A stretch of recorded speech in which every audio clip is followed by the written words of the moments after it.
بسم اللہ الرحمن الرحیم۔ خبر پاکستان کی کے پلیٹ فارم پر آپ کو خوش آمدید کہتے ہیں۔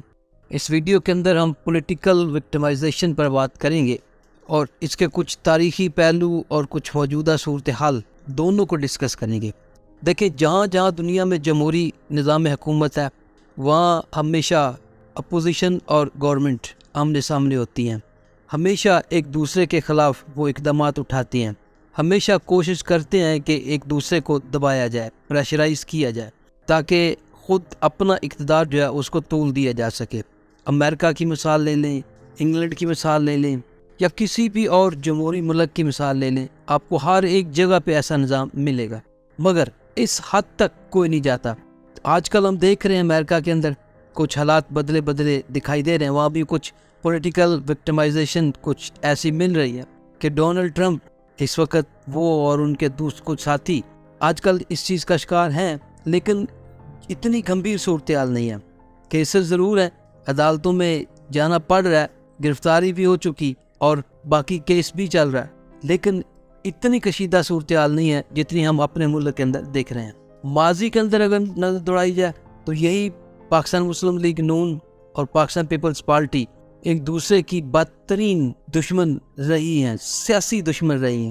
ایک دوسرے پر انہوں نے کیسز بھی بنائے، ایک دوسرے کی کرپشن کو بھی واضح کیا، ایک دوسرے کو انہوں نے ہر لحاظ سے تنقید کا نشانہ بنایا، الزامات بھی لگائے۔ یہی آصف علی زرداری 11 سال سے زیادہ جیل میں رہے، سزائیں بھی بھگتتے رہے۔ اسی طرح حتیٰ کہ محترمہ بینظیر بھٹو جو مسلم دنیا کی ایک ذہین ترین خاتون تھی، انہیں بھی جیل کاٹنی پڑی۔ چھوٹے چھوٹے بچوں کے ساتھ وہ اپنے آصف علی زرداری کے پاس جاتی رہیں جیل کے اندر۔ تو یہ پولیٹیکل وکٹمائزیشن پاکستان کی تاریخ کا ایک لازمی حصہ ہے۔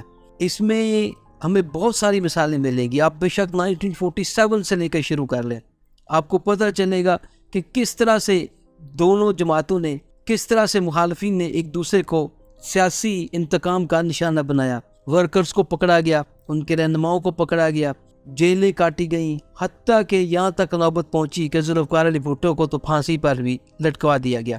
بہرحال اس میں جس کا بھی کردار ہے وہ بھی سامنے آ چکا۔ عدلیہ پہ بھی انگلیاں اٹھائی جاتی ہیں۔ پارلیمنٹ کے اندر موجود مختلف جماعتیں شور شرابہ تو کرتی ہیں، اپوزیشن اور حکومت تو آمنے سامنے ہوتی ہے، لیکن پارلیمنٹ کے باہر بھی ایک میدان سجا ہوتا ہے جو ہر وقت گرم رہتا ہے، جہاں ہر وقت ایک دوسرے پر تنقید، الزامات لگتے رہتے ہیں۔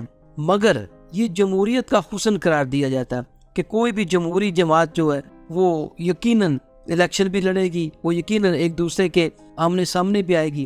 لیکن آج کل جو صورتحال ہم پاکستان کے اندر دیکھ رہے ہیں کہ پچھلے 1 سال سے جس طرح سے پولیٹیکل وکٹمائزیشن کا بازار گرم ہے، اس کی مثال شاید ہی اس ملک کے اندر ملتی ہو کہ اس حد تک چلے جانا کہ عام ورکرز کو بھی اٹھا لینا، عام ورکرز کو بھی نشانہ بنانا، یہ بہت کم دیکھا گیا۔ یہ دنیا کے کسی بھی ملک کے اندر، کسی بھی کنٹری کے اندر ایسی مثال نہیں ملتی کہ عام کامن ورکر جو اپنے لیڈر کے گھر کے باہر موجود ہے یا احتجاج میں شامل ہے انہیں اٹھا لیا جائے۔ تشدد کا نشانہ تو بنایا جاتا ہے جب احتجاج کرتے ہیں، لیکن یہ حالت نہیں دیکھی گئی کہ کبھی کسی کو اٹھا لیا جائے، کبھی کسی کو اٹھا لیا جائے۔ اب اس طرح سے تو مقبولیت کو آپ داغدار نہیں کر سکتے۔ آج تحریک پاکستان کے اہم رہنما علی زیدی کو کراچی میں گرفتار کیا گیا۔ بظاہر تو ایک شخص نے ان کے اوپر FIR کٹوائی کہ جناب انہوں نے میرے ساتھ زمین کا فراڈ کیا ہے، کافی بڑی رقم ہے جو انہوں نے میرے سے لی، اور نہ زمین دی نہ ہی اصل ڈاکومنٹس دیے، جو ڈاکومنٹس مجھے دیے وہ تو جعلی ہیں، اور آج تک انہوں نے جب یہ پراپرٹی کا کاروبار کرتے تھے اس وقت سے لے کر انہوں نے میرے سے یہ رقم لے رکھی ہے، اور نہ رقم واپس دے رہے ہیں اور نہ ہی پراپرٹی دی ہے۔ جس طرح ان کو گرفتار کیا گیا ویڈیو بھی سامنے آ چکی ہے، جو طریقہ کار استعمال کیا گیا کہ ایک سیاسی جماعت کے ایک صوبے کے صدر کو اس انداز سے، اس ہیوملیشن کے ساتھ گرفتار کرنا، یہ سیاسی انتقام کی بدترین مثال ہے۔ کہ جس طرح اس سے پہلے عالم سواتی کے ساتھ جو کچھ ہوا، چیختے چلاتے رہے مختلف پریس کانفرنس کے اندر، وہ بھی ایک پولیٹیکل وکٹمائزیشن کی مثال تھی۔ پھر ایک بیرسٹر کو جو کہ قانون دان تھا، حسان نیازی، اسے اٹھا لیا گیا، اٹھانے سے مراد گرفتار کر لیا گیا۔ ملک کے مختلف شہروں کی سیر کروائی گئی، ایک جگہ پہ FIR، پھر دوسری جگہ پہ FIR، جہاں پہ کوئی ضمانت کا چانس بنا وہاں سے اگلی کیس کے اندر گرفتار کر لیا گیا۔